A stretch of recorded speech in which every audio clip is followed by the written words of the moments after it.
This is the workshop at 773 Alydar Lane.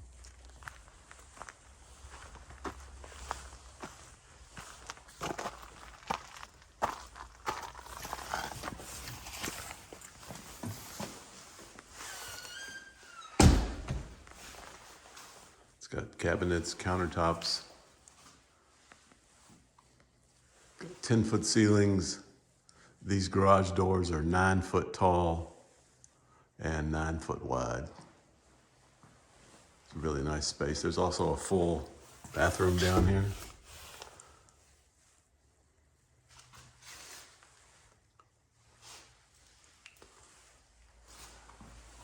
It's heated and cooled, insulated. You can see the relationship to the house.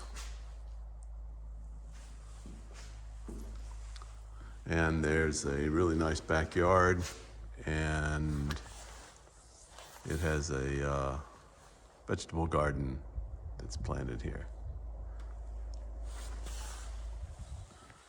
You go out the side over here, there's a staircase up. It's unfinished, but it could be a bedroom.